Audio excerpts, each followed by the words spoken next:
It seems incredible to think that it was 23 years ago that BMW gave us the new Mini, which doesn't really make it new anymore. And in that time, there have been more changes to the car than Sir Alec Isagonis, the original creator of the Mini, could ever have dreamed of. There's been 3 doors, there's been 5 doors, there's been estates, there's been off-roaders, there's been convertibles, there's been diesels, there's been petrols, there's been turbos. There's even been electric power. Now it's that last one that I think that Isagonis himself would actually have been very, very proud of, because he was an engineer and he would have liked to have seen that sort of progression and development with what was the original sort of people's car. And when we first drove the original Mini Electric back in 2020, we were big fans of it. It put a big smile on our face. The problem was with it, however, didn't quite go far enough, so the smile didn't last that long. Well, now Mini's back with another electric model and they're hoping to change that. Can this one make us smile a little bit longer? Welcome to this week's road test review. Welcome to the new Mini Cooper SE. And as always, welcome to AutoEV.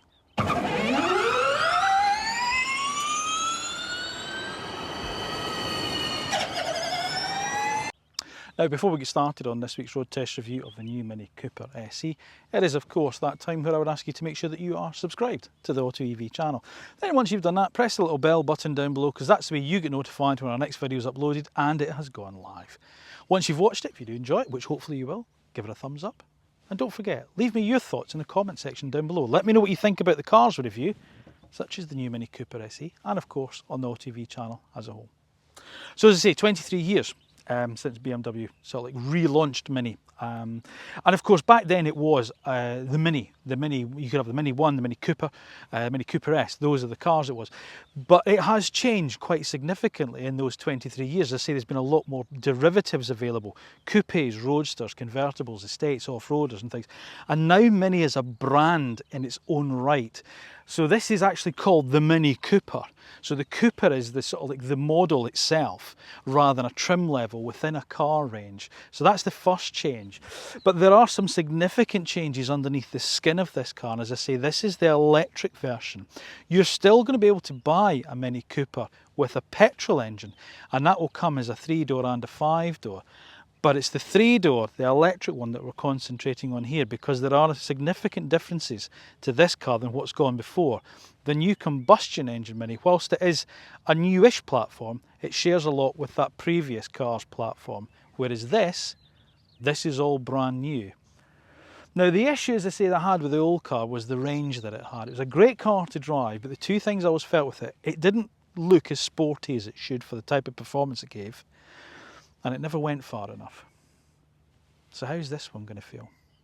But before we move on, let's take a little snapshot about the main points about the new Mini Cooper SE. So as I said, the car that we used to know just as the Mini is now called Cooper, which means it's the small hatchback, and Mini is the manufacturing. It's the brand now of Mini. It's available with both electric and combustion engine power, but the petrol engine Cooper is, as I said, just an updated version of the previous generation car. It's only the new Cooper electric models that get the new platform. 2 battery sizes are now available, the Cooper E with a 36.6 kilowatt-hour battery, or this, the Cooper SE, with a larger 49.2 kilowatt-hour unit. WLTP ranges go from the 190 miles in the Cooper E to 249 miles in the Cooper SE. And prices start from £30,000 for the Cooper E and £34,500 for the Cooper SE. Now this is probably the most significant change that the car has had since BMW relaunched the car in 2001.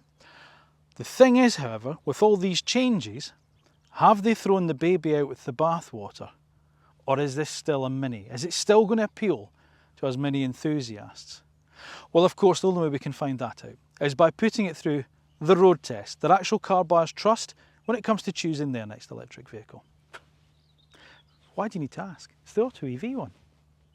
The AutoEV road test review is brought to you in partnership with Anderson EV, the premium home charging unit that is born, bred and built in the UK that comes with an industry-leading 7-year warranty. Right, we're going to kick off with styling because there's a lot to talk about the way the new Mini Cooper looks. And I think it looks great. It has divided a little bit of opinion with us Mini owners, more so when it comes to round the back. But I think what BMW have done, or I really should say Mini in fairness, the Mini design team, what they have done is, I think they've done really, really well in fairness. They call it charismatic simplicity. In other words, they've really simplified things down, but they've given the car a lot of character. Right. You don't get, I thought the last generation car was a bit fussy. My first one, my 2004 Cooper, so what's that, an R53, something like that? I liked the look of, but then when the R56 came out, which I've had as well, I thought, oh, things are starting to get a bit fussy. And then the last ones, the F-Series cars, I thought they looked fussy with the kind of bar through the grills, and I don't know, they just looked really heavy in places. They've pared all that back now, and you can really, really tell. There's a little element, and forgive me for this, because I do think it's a good-looking car, but I see a little bit of Volkswagen Lupo at the front here. Is that just me? You know the little Lupo that Volkswagen used to? I really liked that car. A really simple, fun, kind of cheeky looking little car, especially the GTI. That's the kind of vibe I'm getting from this new Mini Cooper. And I think we're off to a really good start. You've got these really simple full oval lights now. These LED daytime lights. Now these can be configured depending obviously on what you want it to look like. So that's cool. And then of course you get your LED headlamps in there. The grille that's not a grille is now kind of just one piece now. So you've got your octagonal bit there. So there's no kind of separate bars running through it and silliness like they used to go on. There are a couple of different models in the car, in the range, depending obviously on what you go for. This is a sport. And I'll talk a lot about the trims and stuff later on. So this obviously looks very kind of sporty. The John Cooper works bits and pieces on it, but there's there's different models within the range, whether it's the C or the SE you go for. And as I say, the look is slightly different. You know, there's a body colour infill if you go for say the exclusive package rather than the sport, which also looks very good on the car, I have to admit. And even the base model, you know, it looks brilliant, I think. Really simple, really elegant, and very mini-like. It's actually a tiny bit shorter than the last generation car. They've tried to increase the interior space a little bit, but they've tried to shrink the car a little bit, and they've done that through clever use of proportions. So it looks more mini-like now. And I think they needed to do that because I think it was starting to look a bit heavy, as I say, in my eyes. Right. Moving on, you've got your body colour mini winged in here obviously. The bonnet no longer, as I say, is like has the headlights kind of cut out of it or anything like that. It's just a normal opening bonnet. There's no scoop, there's no fake scoop on the front of them now. That's it. This is how they look. And obviously cooling's done down at the bottom here for the electric models. There's a bit of tech here with the sort of like the sensor for the radar guided cruise control, and of course your forward facing camera there. But as I say, really, really simple. There's some nice, just crisp, clean edges to it. You know, the bonnet shut lines are nice. There's nothing superfluous, bits of trim there. You know, the top of the windscreen just kind of matches into the roof there. I think we're off to a good start. I really do. I think they've caught the essence of Mini back in the styling of it, like Frank Stevenson's original back in 2001. I think they've got it back at last. But as I say, not everyone thinks that way. And as I say, it'll be interesting to get your thoughts on it when we get round the back. Now, as you move round the side, this is what I was talking about, the simplicity element of it. They've done away with any kind of superfluous addenda on the side of it. Gone is the kind of, you know, sort of like the little vents or the little bits of trim that you used to get on the side panel there on the wing. And you also notice what else is gone. No plastic wheel arch extensions on the car now. Just nice, clean, round, thin panel work there. Really, really simple. I really like that. And again, the chunky door handles, they've gone. These flush ones are now in their place. Window line's been dropped a tiny little bit as well, so it just gives it a nice bit of glass house. And of course as well, you still feel like you're kind of really sitting in the car when you're in it. But as I say, it just gives a bit better visibility and a bit better proportions to the side of the car. Relatively big door mirrors, obviously it's a legal requirement, but they've got to house now the side repeater and some cameras in there as well. But you still get, you know, the floating roof as it was, and obviously in this car with the John Cooper Works pack, you've got the kind of red, the contrast with this, what do they call it? Some kind of grey, stealth grey or something like they call it. It's very blackish to me, but it is grey, I'm told. 18-inch wheels, nice, nothing more's needed. That's exactly, I like the design of them as well. They're not too fussy, they're just nice. But that's as much as you get, 18-inch wheels. And again, on this particular car, like the old Aero kit, you've got this really nice kind of sculpted just side skirt down the side there. This is the bit I like here at the back, this kind of roof spoiler it all kind of flows into, the John Cooper Works logo on the top of it. Reminds me of the spoiler you used to get on the old GP models, the Mini Cooper S GPs with the kind of dorsal fins as well, but that's a nice bit of design work, that I think. Yeah, now design is going to be really, really important. The car's got to look right. As I say, I loved the old Mini Electric, but I felt its design kind of let it down a little bit because it went better than it looked, if that made sense. I wanted it to look, it's almost like they made an excuse for it being electric. They didn't style it like the petrol Cooper S. Whereas this time, that's exactly what they've done. It doesn't matter whether it's petrol or electric you look at. This is how this particular model looks. And that's really important, especially when we start to talk about the competition that the car is going to face. Now, it would be fair to say it's the back end that I've got many people frothing at the mouth. And it's to do with these lights, these triangular lights. These are new. A lot of people don't like these. I do. I think they look great. You know, no, they're not the kind of big tall lamps that they used to be with the Union Jacks in them. Although you can have that. I'll talk about that in a second. But this light unit, I really like it. It looks like Spider-Man's costume, you know, his suit. I think it looks great. Maybe that's just me, but I like what they've done with that. Now, you can customise these. If you want the kind of Union Jack look on them, you can fiddle about with the interior knobs and buttons and make them look like the Union Jack or not, depending how you want it. It's all about personalisation, and that's what Mini's always been about. And I like that. I like the fact that you can do that. As I say, you have this nice big spoiler at the back on this one. Reminds me, obviously, as I say, of the GP spoilers you get on the earlier cars. Obviously, it's got a rear wiper, in which you need it. Apologise, by the way, it's so dusty, but as you can see, it's a beautiful day. It's one of the warmest days of the year, and we're on this beautiful farm just up outside kind of Cheltenham area, and the driveway up is absolutely dusty as you like. So, of course, as soon as the cars move, they're covered in this. So apologies on that. My gran would say it's a bit stewy up here, so I'm sorry that it is that way, but at least you know we've been driving it properly. Blacked out Mini badge, obviously in the back. Cooper S, so you know again it's the Cooper, it's the model designation. The Cooper is the model, and then of course the S there is the trim level. Of course this is an SE because it's electric. Factors down the back there, down the side there, and of course you get this lovely kind of diffuser area down at the bottom. I think the car's got a nice kind of squat kind of bum, the way that kind of goes in and then it comes out on the hips. I really like that, and it gives it a real kind of sense of purpose from the rear.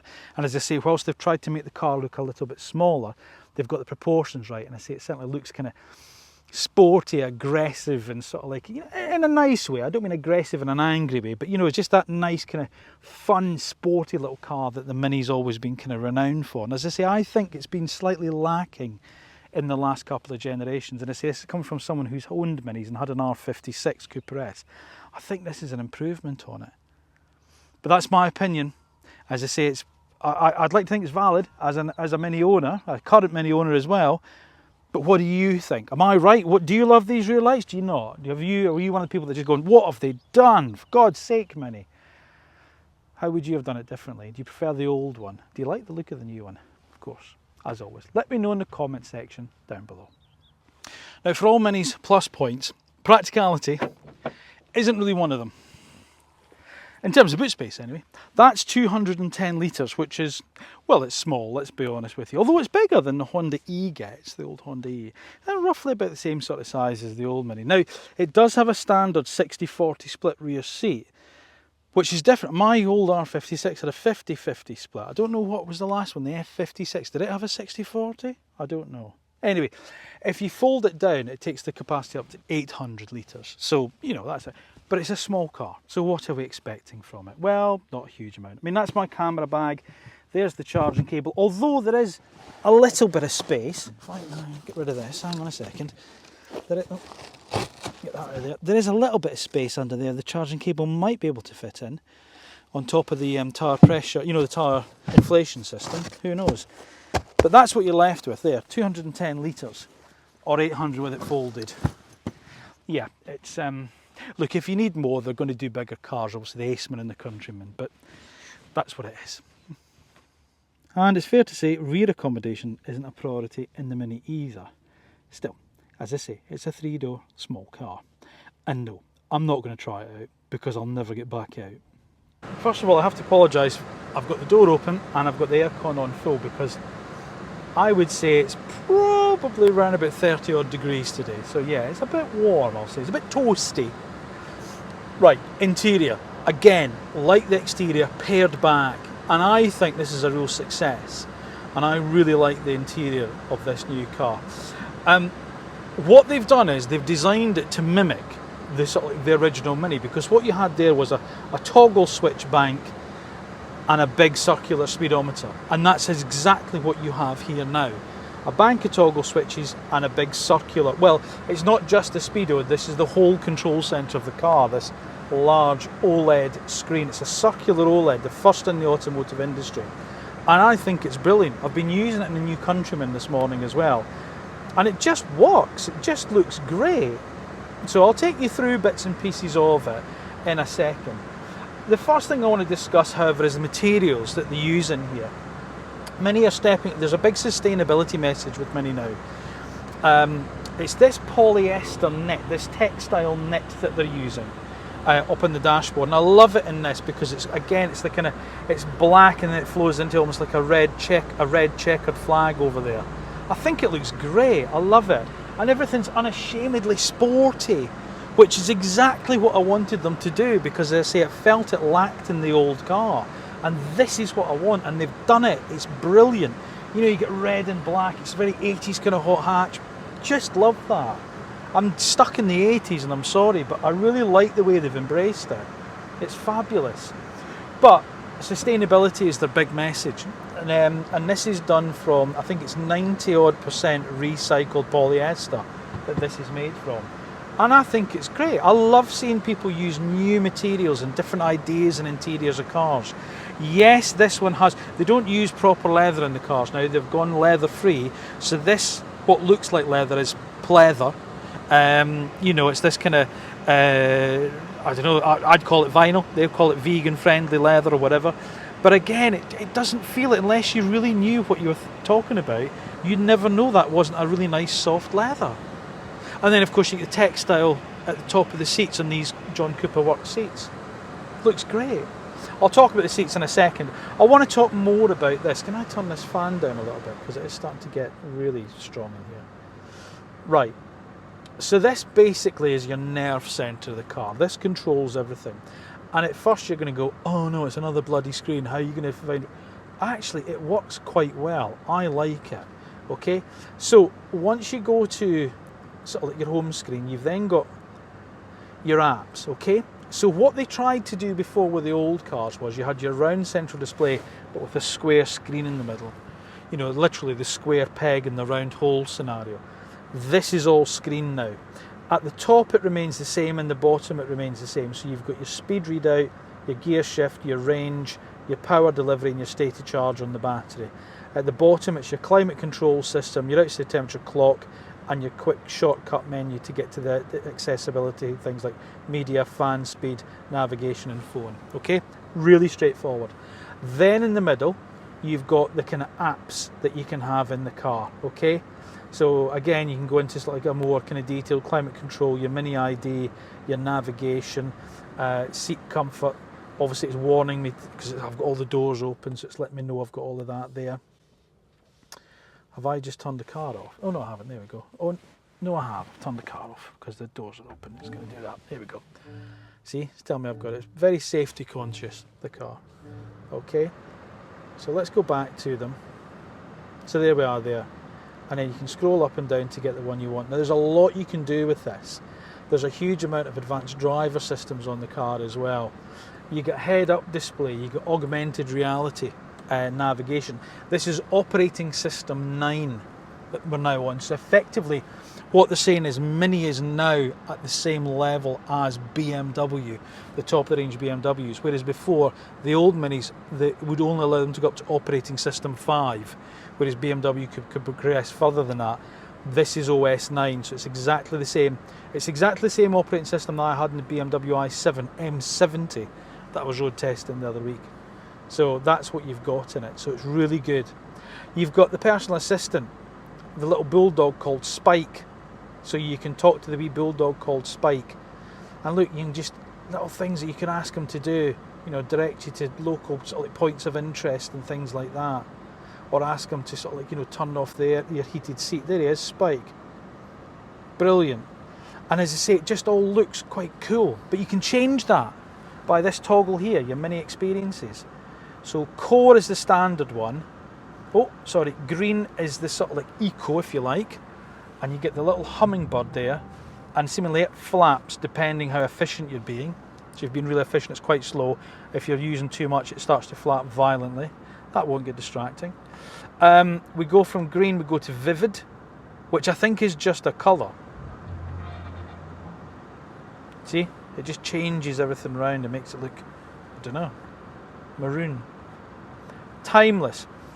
This goes to the sort of the old sepia finished of the original mini display, original mini Speedo. Isn't that cool? And then from there we go personal. This is quite a cool one here. Now you can use the personal app. You could put a picture up there of your family if you wanted through your mini app. I'd have my dog on there, my wee dog Finley. He would go up there if it was me. Never mind Spike, I'd want Finley up there. So I knew that when I was out and about, I could look at him whenever I wanted to. So that's quite cool. Now, interestingly as well, what I will say about that is the car also has an interior camera. You are quite safe with that. It doesn't upload to a cloud system. So if you do have pictures of your kids on there or yourself or whatever, on the camera, it only stays within your account. It doesn't get loaded up to a mini cloud-based system, so other people can't access it. Okay, so don't worry about that. Personal, and then the balanced kind of system. It's shutting the blind. So that's quite a nice kind of modern take. The last one that I didn't show you about, which is important without driving it, is this one, go-kart. Listen. Woohoo! The wee man shouts woohoo, and it all goes sporty and black and red and stuff. And that, now the three that alter, you've got your balanced core, which is the same. Your what was the one that we saw there? The eco one, with the hummingbird, efficient. Oh, it's switching itself off. Green, sorry. And go-kart, that's the one that changes the way the car actually drives. So your throttle position and that type of thing, your steering feel will change depending on which mode you're in. But that's your experiences. It's called experiences, but basically it's driving modes. Volume, physical volume control. This is your key. So it's now a physical, it's like a key, turning a key, but it's a button. You just turn it like you're starting a car, but it stays there all the time. I like that. And that toggle switch there is your drive selector. Neutral, reverse, and then a button for park. And then you've got things down, shortcut buttons down here. This one here brings up, can't remember what that brings up. It's going to turn itself off again. Oh, there you go. Driver assistance and drivetrain and chassis. You can turn those things off and on. Parking cameras, the hazards, maximum defrost and rear window. Brilliant. So really simple, but everything's there. It's all controlled there. Plus you've got voice recognition. I love that. It's clear, it's crisp, it's really easy to see. It's an OLED display, and you know the other thing? It's solid. It feels solid, so it doesn't feel like it's going to break off in your hand. Yep, that works for me. I love that. Good storage. Wireless charging pad down there with USB-Cs there. Cup holders, bottle holder in the centre here. Little thin armrest, and there is a little thin box in there that'd be just enough, say, for a pair of sunnies in there. Fantastic. Right, seats, beautifully comfortable, just nice, just long enough in the squab. You can't extend it, but just long enough. Backrest nicely adjustable, integrated head restraint which comes far enough forward you can rest your head in it. My only downside, which is a bit of a beef of mine with BMW anyway, is steering wheel, too thick. Just feels too thick in my hand. I don't like, you know, where the grips are. It just feels too thick. Other than that, I can't really fault it. You've got physical controls here to set your mode and your cruise control here, and then your media controls over here. And as I say, you've also got a head-up display in front of you as well, so it's not just there you can look at, you can look dead ahead of you there. And then it'll depend obviously on trim levels as to what sort of like interior trim you've got. I'll put some B-roll up as some of the others that are available as well, so you can see it. So it doesn't have to be all this black and red and stuff like that. You can have different sort of like trim levels depending obviously on what model you go for. The quality feels excellent as well. My only one thing in terms of the quality is just these little plastic things for the air vents. They just feel a tiny bit too plasticky on some of them. But other than that, I don't mind it. Everything feels solid, and I really like that. I think this is a brilliant interior. I think this is an exceptionally good interior. I think Mini are hitting the nail on the head with the exterior and interior styling of this new Cooper. Well done. Ooh, getting hold. Right, 2 battery sizes you can now have in the Mini Cooper. Bear with me with the iPad, but I've had to remember an awful lot of figures today, and as I say, I'm getting on a bit now, so I need to write things down. Cooper E, which is your starter for 10, gets a 36.6 kilowatt hour battery. Now that doesn't sound like an awful lot, but bear in mind of the size of the car. But it should still give, according to WLTP figures, 190 miles of range, which I think is pretty decent, given the fact I could barely get 100 miles out of the old Cooper Electric, the old Mini Electric. So that's a good improvement. So that's your starter for 10 battery. This is an SE, however, so you move up in battery size, and that is 49.2 kilowatt hours. And that should give, according to WLTP figures, a range of 249 miles.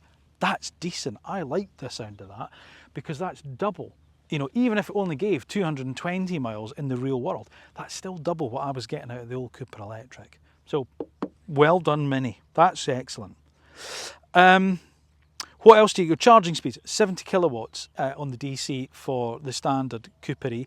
Now you're going to go, oh, that doesn't sound like an awful lot, but bear in mind with such a small battery, it doesn't really matter. So you're still doing your 10 to 80% in 28 minutes because it's got quite a decent charge curve.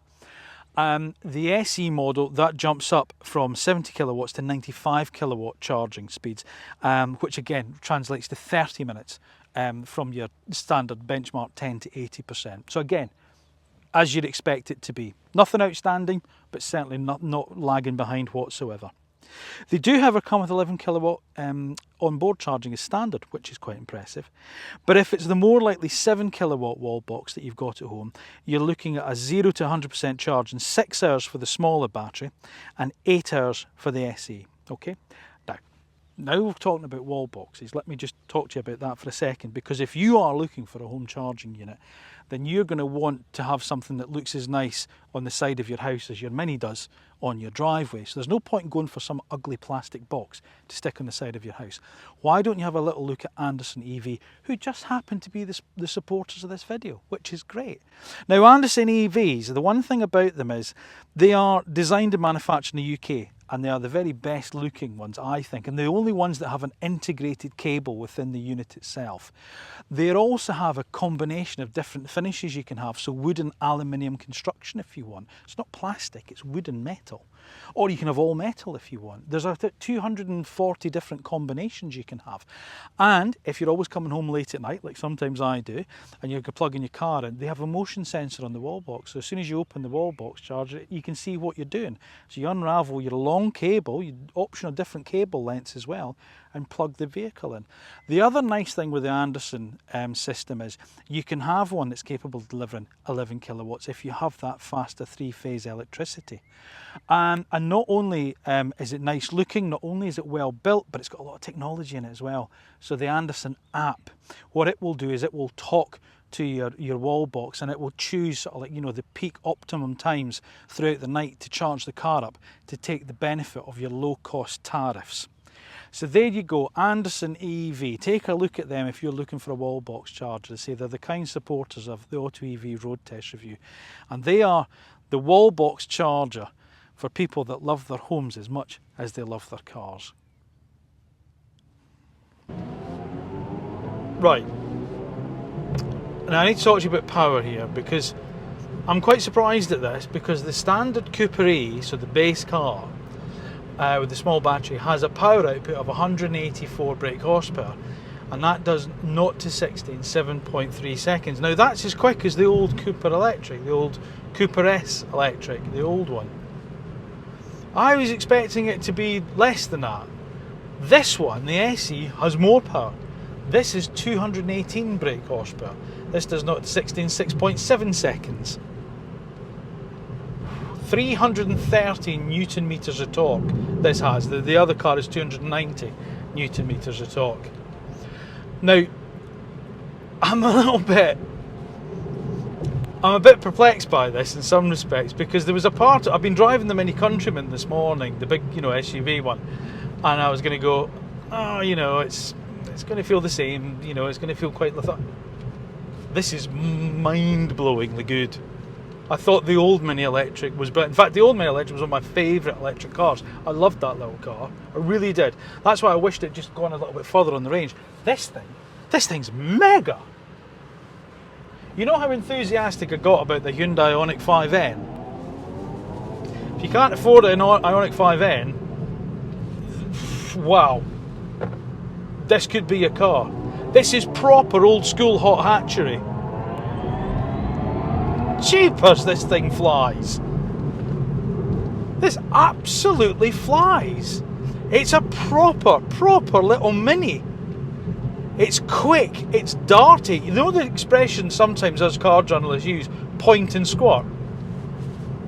This is exactly the expression that was used for this car. You point it and you squirt it and it goes. It's going from one corner to the next. It's absolutely bloody brilliant, this little thing. It's superb. They have got an absolute firecracker in the hand here. It drives better than the Abarth. Now, I like the Abarth, don't get me wrong, I do like it. But it's a little bit down on, obviously, the power of the Mini, and it makes that silly noise. I mean, okay, this makes silly noises as well if you wanted to. But I don't know, gosh, no, it doesn't. It doesn't have the handling balance. It's not just about power. It doesn't have the chassis control of this car. This car feels really well planted. You pop it into a wee corner there, squeeze the accelerator, and she's off. Love it. Now, this is in the go-kart mode at the moment, so that's why it's making that funny noise. So that is what it's in, but... Oh, cheaper. Oh! Did that just pop and bang? Hang on, did that just do a little pop and fart and bang? Ooh! Oh, I do like that. I mean, it's that kind of digital noise, but that sounded...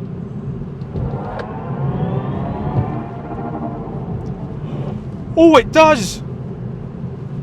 Oh, it does! Oh, I like this little thing.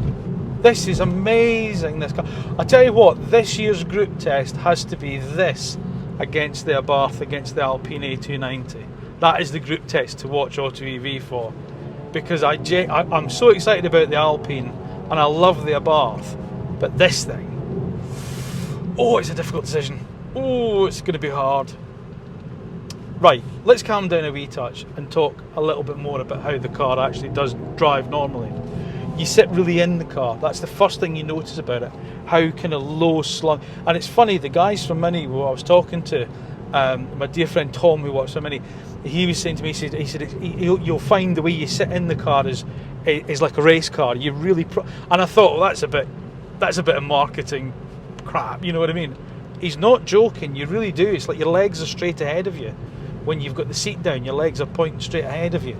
You feel properly low down in it. They've managed to get the driver right down low, which makes you feel more connected to the car. It's kept the centre of gravity low. So when you're going round the bends, like I've been going round here, it really stays planted and flat, and it just goes round them. It zips round them at huge speed. It's really good.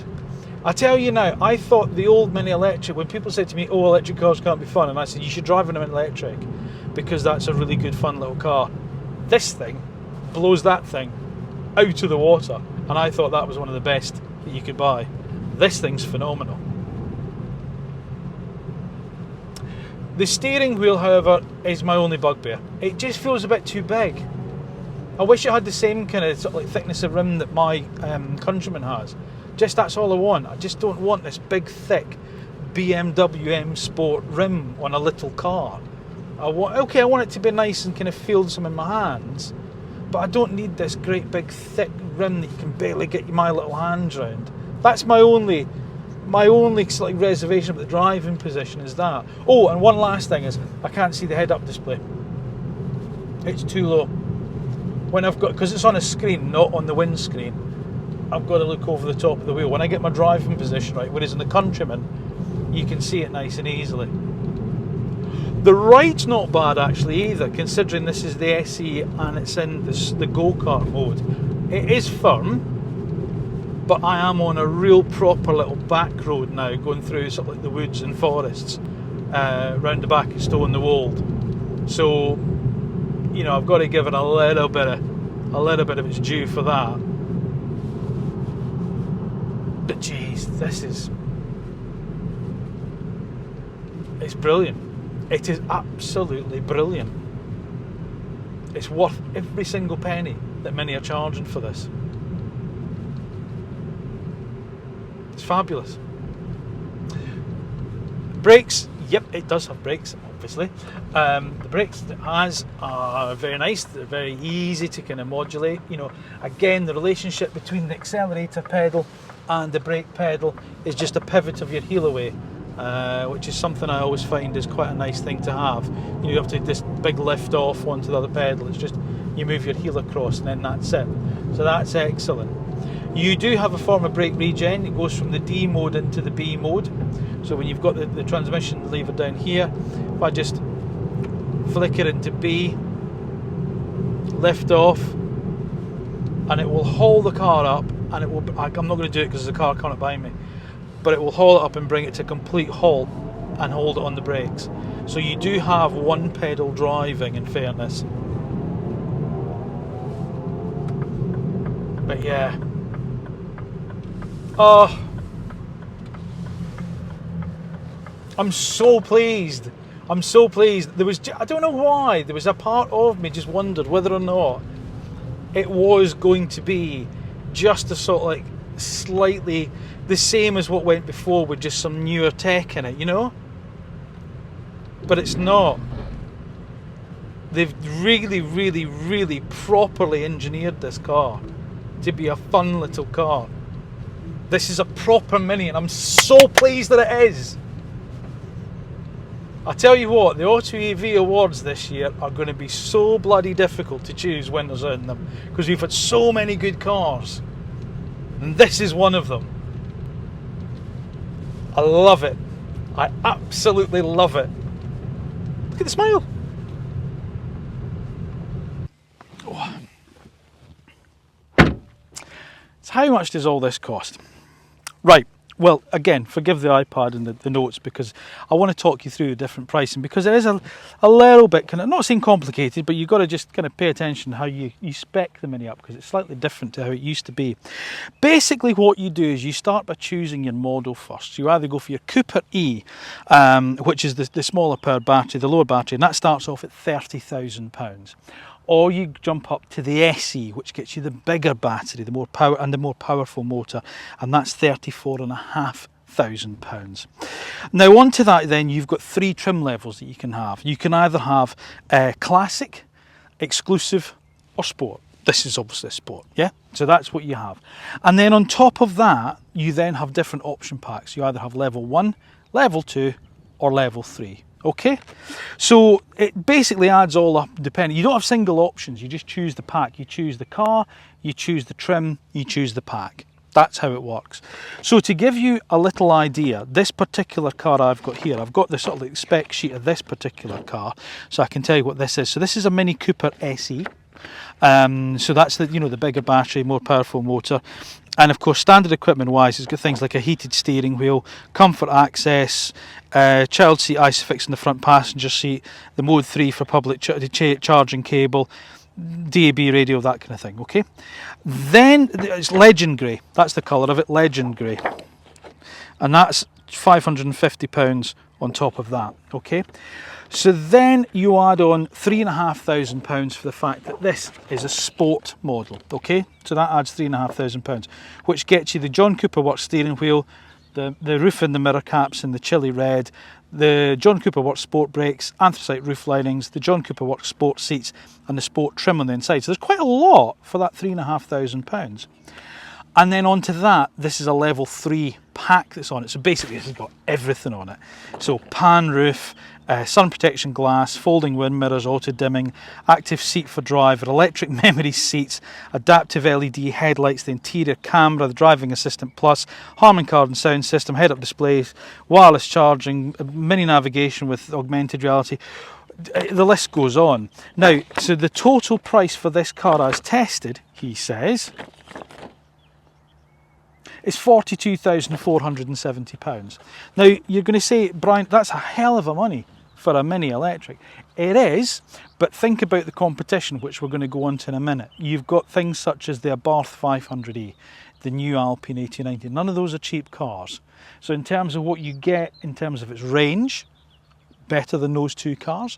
In terms of what you get in terms of equipment levels and stuff, remember you can have less to keep the price down. You don't have to go for a fully spec'd one like this. And in terms of residual values, well, Mini's always been very, very good when it comes to residuals. So whilst I'm not going to call it a bargain, you've got to weigh up the whole picture before you criticise it, I would suggest. Right, let's look at that competition now. Let me just pop this away. So a couple of cars I mentioned there, which are the main competitors for the new Mini Cooper SE. The Abarth 500e is a brilliant car. I love the little Abarth. Again, it's a car I've owned myself. I've owned a few Fiat 500s and I've owned an Abarth 500 and I love them. I think the new one is brilliant. It really is. It's a fun car. And of course, the Fiat 500e is a sort of competitor for the standard Mini electric. So if you go for the sporty one like this, the SE, then you're going to compare it with the Abarth SE. The other kind of style-orientated car that's a real competitor for this is, of course, the new Renault 5. And then by default, the Alpine A290, the hot hatch one that Alpine's doing. Now, that was a car that I went to see in France at its launch, and I love the way that car looks. It looks great. Benefit is it's 5-door, so you get a slightly bigger car. So a bit more accommodation-wise. Yet to drive it, so I've yet to sort of tell you what it's exactly like. Who knows? There could be plus points, there could be negative points, but let's wait and see. But as I say, neither of those two cars are particularly cheap cars. You know, they're all sort of like starting around about the kind of mid-30s and going up. Of course, the only benefit you get with the Abarth is you can have it as a convertible. But I am led to believe, never say never. You might also start to think, you've also got to start thinking about the standard kind of Mini as well and where it kind of fits in. So as I say, normal cars such as the Fiat 500e, like the old Mini electric used to compete with, there's probably still some Honda E's kicking about. Now I'm so sad that Honda aren't doing any more with the Honda E because we love that car. It's such a, it just looks great, it drives brilliantly, it's a proper little city car, real innovation. It just didn't sell, it was too expensive. But that, if there's still some of those lying around, you're probably going to see that as a rival for it. You might also just see normal kind of super minis as rivals for this. So the Vauxhall Corsa, the Peugeot E208, Advenum, you know, those kind of cars that you're going to see as competitors for this one as well. Fiat, as I say, I've got a new Panda coming out this year as well. So again, if you're not fancying the 500, you need the 5 doors, then the Panda's going to be the car that's going to probably compete with that. And Lancia, I've got the Ypsilon. And they're doing a sporty version of that as well, the HF. But we've yet to see whether or not that will come to the UK. I hope it does, because I think that would be a hell of a car, because that's over 200 horsepower. And an HF badge on a Lancia, proper. My point is, there's a lot out there. There is a lot of cars. You might also see, because of the price point, competition from above. The MG4, the X-Power, that's a very, very strong argument in that car. The amount of power it has, the range that it has. I don't think it's quite as fun to drive. I think people, you know, after you've kind of gone past the kind of traffic light Grand Prix thing of that car, you know, I think there's better cars in the MG4 range personally, but it's still a consideration.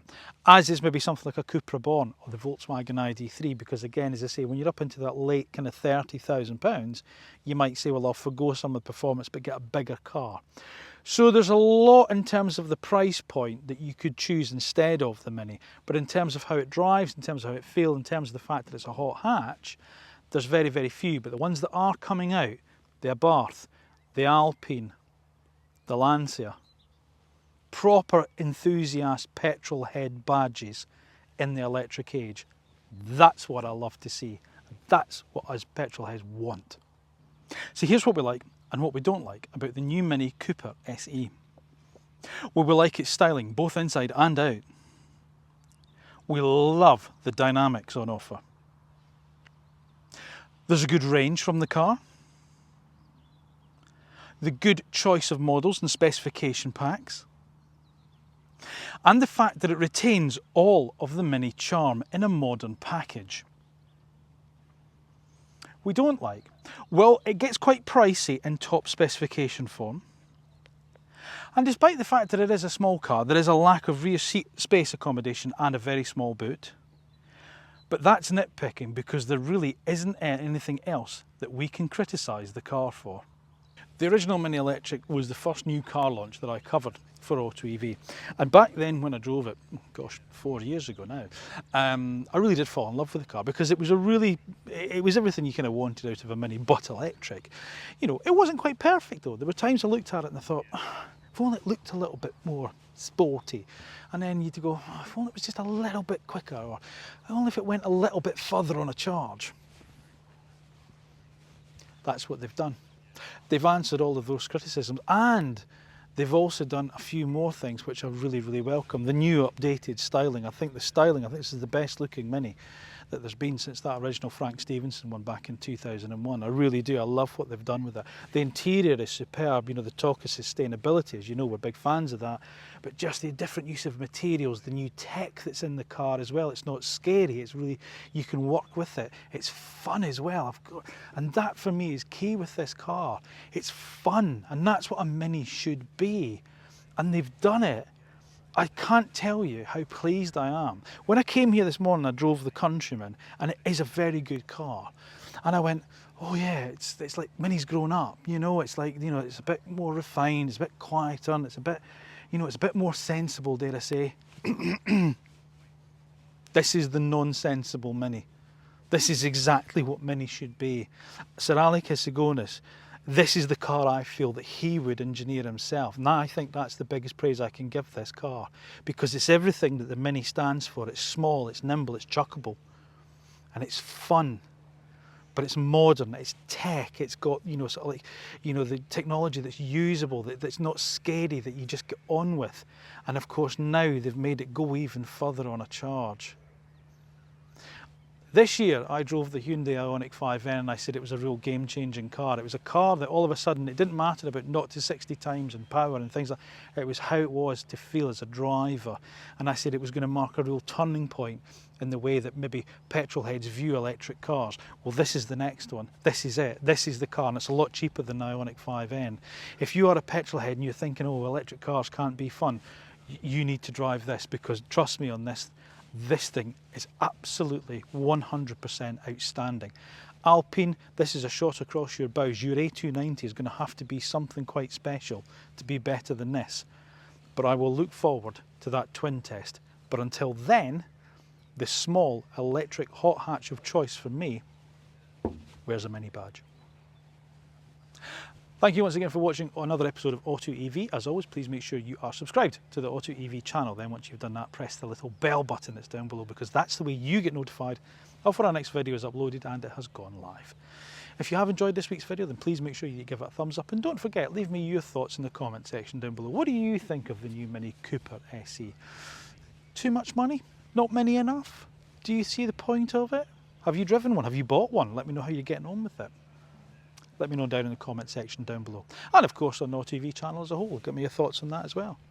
Now remember, if you're into petrol cars, then that's House of Cars. That's my channel, House of Cars. So be watching that if you want to know all about the combustion engine cars that I review, of which I will be reviewing the new Mini John Cooper Works, sorry, not John Cooper Works, but Cooper S Sport on that channel as well. So that bodes well, trust me. Now we're also across all social media platforms as well. So TikTok, Instagram, Facebook, LinkedIn, X, all the rest of it. So please give us a follow there, because that does help the channel too. And listen, if you are in the market for an electric car, now whether it's a new one or a pre-owned one, maybe you're interested in the second hand. The old Mini Electrics now sort of like 13 grand. It's good value for money, but you need to know all about it. Then wade through the back catalogue on AutoEV, because the original road test, that's where you'll find it, where I give you the warts and all details of that car. I even ran one as a long-term test car. So the long-term test cars we're on, you'll find ownership reviews back in there. So it's a great reference source for you if you're into buying a new or a used electric vehicle. I'd also like to say thank you to our partners Anderson EV for continuing to support the channel as well. Remember, if you're interested in buying yourself a new wall box for your home, but you don't want one of those horrible plastic ugly things that stick on the side of the building, take a look at Anderson EV, because that's the EV charging point that's designed for people who love their homes as much as their cars. All it remains for me to say is thank you very much for watching. Thank you for continuing to support the channel. I now have to walk over there and hand the keys back to this and jump in my old Mini and drive home now, which is a real shame because I'd love to drive this home. Anyway, I'll see you again soon. Thanks for watching.